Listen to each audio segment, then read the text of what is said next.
Go live now. Hey y'all. Later. How's Hey guys. everybody? How y'all doing? I didn't shave today, so I'm wearing a hat. I, So that's probably, supposed to help. I can probably get away. You really can't see it. It doesn't look bad. Yeah, but if I put my head down and start talking, you'll see like the circle in my head. Oh boy. Sporting that hat after yesterday. I'm lazy. Um, hey y'all, how's everybody doing? Welcome to the first Maximize Monday of the year. Wow. Yeah. That's right. We are off last Monday because it was New Year's Day. Hmm. And we are in our second week, beginning our second week of January. And we're so glad that you all have joined us today. Can you hold on real quick? Can you just talk to them? I'll be right back. Y'all hold on. Okay.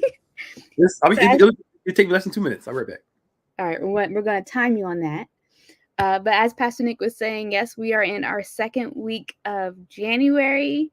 So guys, do me a favor and let me know what you've been enjoying and keep it positive on the year so far. I was telling someone the other day that it already feels like it's been 2 months, but it's only 2 weeks. But I'm excited for what we have in store for this new year. Of course, if you are tuning in for the first time, please drop a VIP in the comments so that we can welcome you and show you some love. And as always, we love to see where people are tuning in from. So let's rep your city. You can post that in the comments as well as we get ready for our first Maximize Monday of the year. We are in the sermon series Break My Heart for What Breaks Yours. And that's all about being compassionate. What can we do to allow God to break our hearts for what breaks his? So I know for me, I've been trying to be, let's switch this. That's going to drive me crazy. There we Why? go. Why do you have to be on that side? It's just different. It's Okay. just All right. different.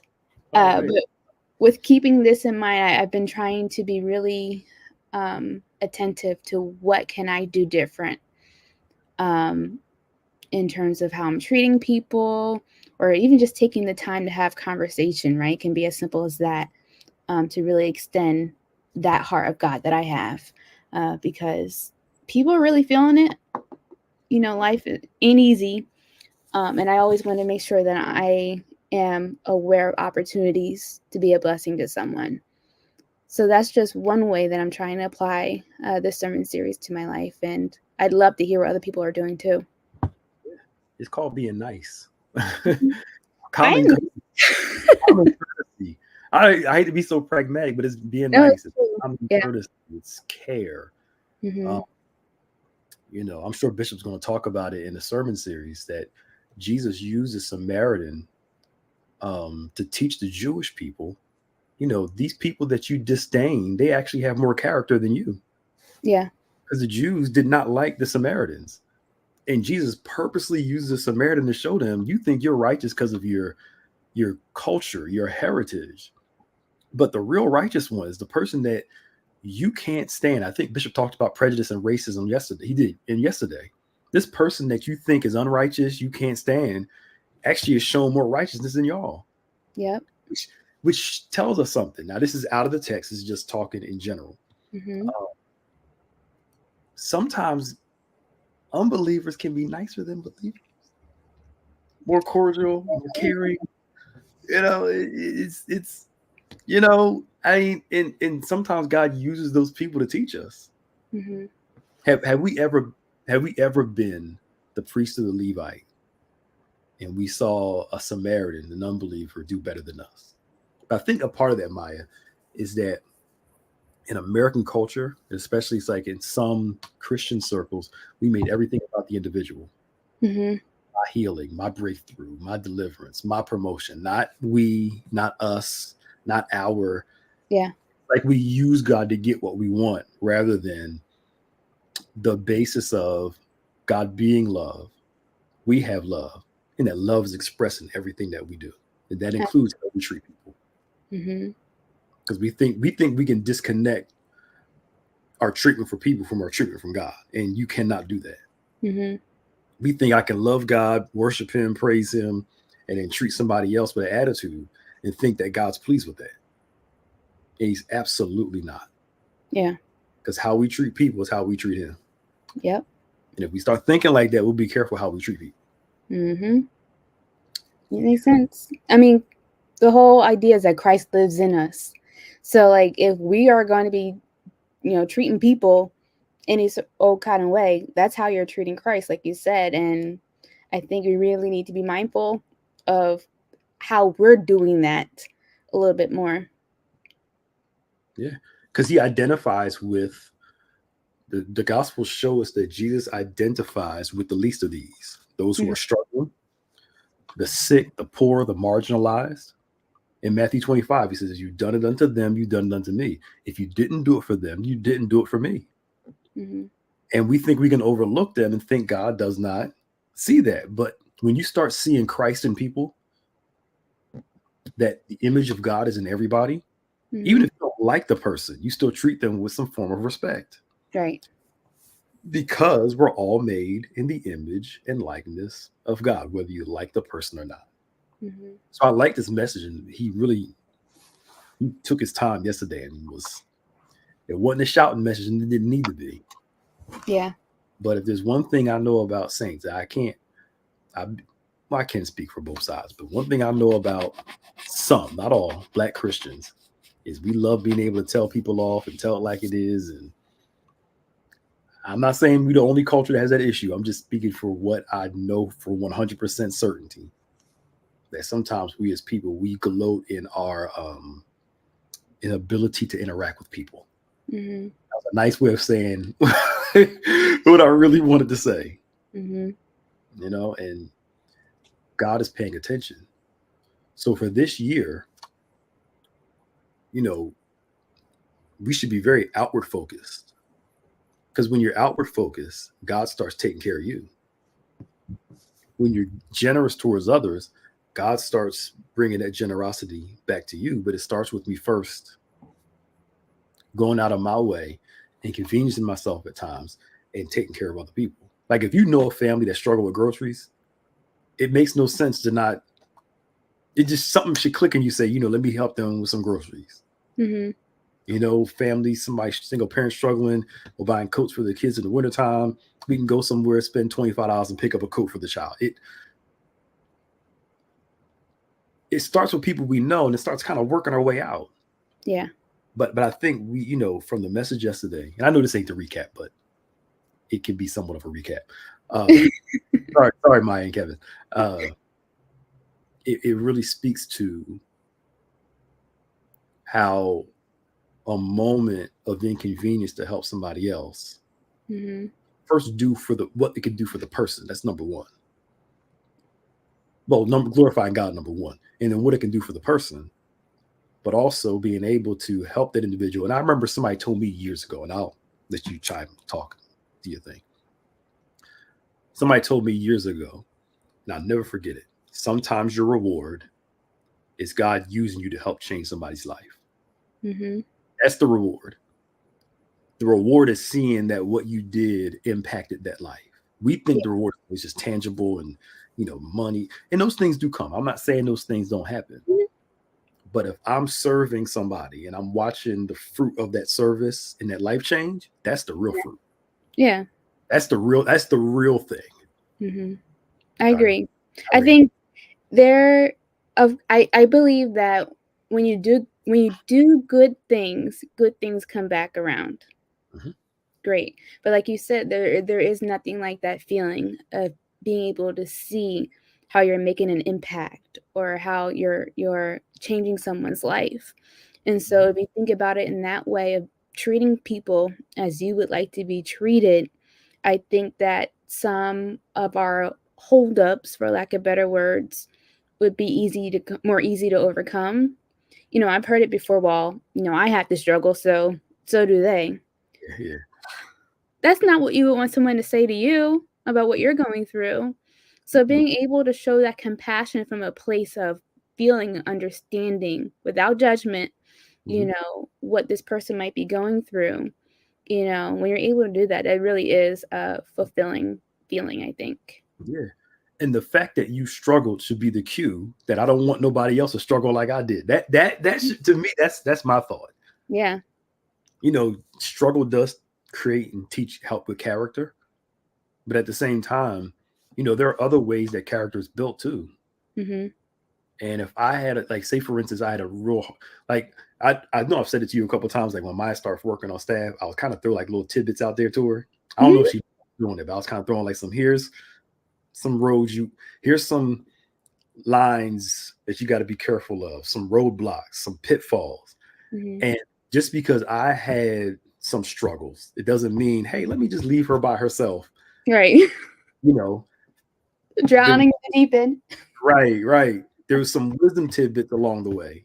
But then there were times where I knew I didn't need to help her, because if she learned to settle down some, I'm not trying to put you on frustration. Not that you were panicked, not settling down, not like you were panicky, but if you would come to an awareness, like you said, I'm sinking, but I can actually swim. Mm-hmm. So good leaders will watch a person that can swim, sit there and kind of wade and then slow down and figure out, I can do this. Yeah. Yeah, because you have some things people have to experience, but know that I'm still here to support you. Exactly. I'm watching you. I'm here. If you get too deep, I'll pick you up and start you over again. But I couldn't say that the rough parts of, I was the youngest person on staff for a long time. Mm-hmm. Now you're the youngest. And so it's like, I knew what being the youngest felt like. Mm-hmm. So why am I going to sit there and say, oh, well, I had to deal with it. Let her go through it herself. That's foolish. No, let me help you navigate the mistake I've made. Mm-hmm. So you won't make the same mistakes. There's an easier way to learn this, but there's a line between, knowing when to keep your hands off and knowing when to put your hands on. Mm-hmm. And maturity comes that line. But either way, I think sometimes our bitterness plays into our inability to help people. Because like you said, you're right. Nobody helped me, so I'm not going to help nobody else. I figured it out. I made a way. Well, first off, that's not true. Everybody has some help somewhere. That's number one. Number two, again, if you went through hell, why would you want somebody to go through the same type of hell? Like, it just help them out. I don't know. Never mind. It's just. I think sometimes that makes people feel good. Yeah. Because it's kind of like, I don't know, it's vengeful. Like that's your way of getting back to the system, for lack of better words. Yeah. I'm gonna show you. It's like, relax. There's a difference between working from a place of love and care and a place of bitterness, compared to a place of bitterness, resentment, and those things. Some people are highly successful, but are highly bitter, angry, frustrated, vengeful, prideful, arrogant. There's a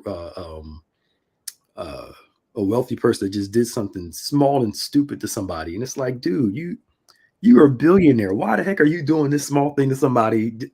Yeah. But power is intoxicating, and if you don't know how to manage it well, you abuse it. Mm-hmm.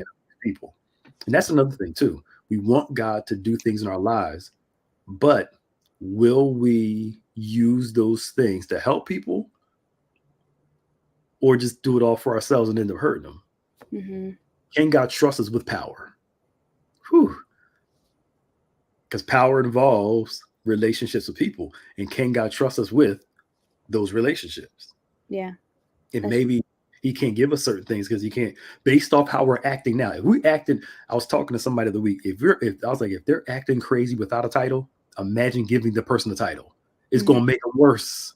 Mm-hmm. If you're acting nuts when you're broke, what's going to happen when you get money? If yeah, those things don't change you. They just reveal more of who you already are. Absolutely. There's a quote by a famous philosopher. It's Monday. You guys know what I'm trying to say. Philosopher. Anyway, there's a quote that says, "With great power comes great responsibility." Mm-hmm. Right? And like you said, Pastor Nick, that responsibility is how can we handle having to negotiate people? Sometimes, most times, we need to think before we act. you Mhm. know, and humble ourselves and being able to, you know, not be quick to things, I think is a part of that responsibility too. Yeah. And sometimes, I guess in this context, being compassionate is not being able to, or being able to kind of settle yourself first before you cut someone. Mhm. Yeah. I feel is more innate to people. Yeah. But you know, I've learned the most judgmental people are usually the ones that are most guilty. Mm-hmm. The most judgmental ones are usually the ones that are the most guilty. Mm-hmm. Um, most people aren't paying attention to the news. The Harvard president that just resigned, the black lady, Mm-hmm. over plagiarism. When you look into it, it's just she forgot you knew she was quoting somebody, but she didn't put the quotations there, Yeah. and she referred to who was that? You updated your laptop recently? Yeah. It's Oh, weird you're doing that with your oh. hands. So so so one of the people that was leading the charge to get her removed, they end up finding out his wife did the same thing, and now he's calling for compassion when people make mistakes. Yeah. And I'm like, y'all, I think it's dangerous. And this is one of the things that gets me about online stuff and conspiracy theories. People believe in the worst of everything. Why do we want to believe the worst about everybody? Mm-hmm. The worst, it's like, what does that say about us? If we lead our lives by gossip, salacious accusations, believe it with no proof, no evidence, and just, it shows a misery inside of us Mm-hmm. that makes us lean towards um, using no logic at all. And the ones who are the most guilty of stuff are the ones that do the most accusations. Yeah. Because to me, if you're always talking about it, you're guilty of it. Mm-hmm. Yeah, the ones that are always talking about it, yeah, you're guilty. That's Mm-hmm. you. You're Mm-hmm. projecting. Mm-hmm. And I'll say this, and we'll move on a little bit. This wasn't supposed to be the topic, but it just ended up Yeah. becoming. Is I learned something last year, like I'm acting like it was so long ago, in December, that the scripture "Judge not, lest ye be judged." We often read that more about the other person and not judging the person, which is true, but also our interactions with people. The real lesson is, what does that teach us about us? Mm-hmm. That's the real lesson. What does my interaction with so and so tell me about me? How did I react to this? Was it right? Was it wrong? Are there areas for me to grow emotionally, mentally, psychologically? Because we're always looking at interaction with a person to learn about that person. Mm-hmm. That's great to learn about the person, but really, those interactions teach us about us. Yeah.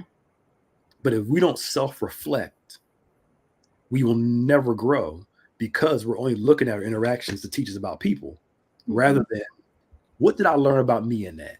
I still got a little temper, still got a little unforgiveness. I'm still a little envious. I'm still a little whatever. I'm still a little, um, you know, oblivious to certain things.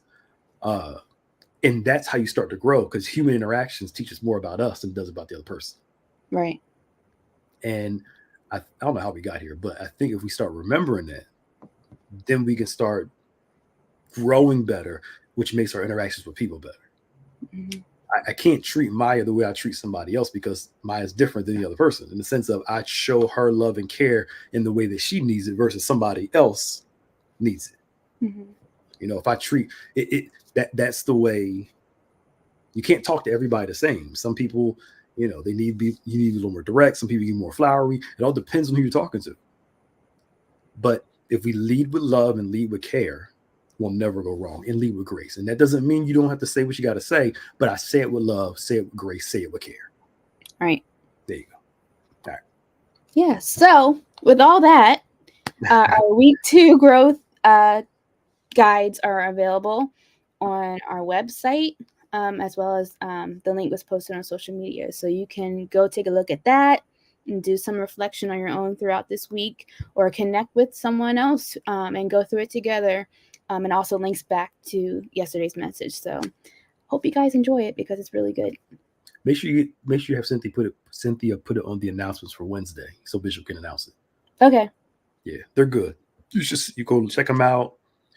They're like to-dos, just something you can go through Mm-hmm. over the sermon, review notes and review certain quotes and certain to do. So watch this. We not just are hearers of the word, we're doers of the word also. Absolutely. So they're up right now on all of our platforms. So go and check them out, y'all. It's really good. This is a good idea, Mai. I'm proud of you. Thank you.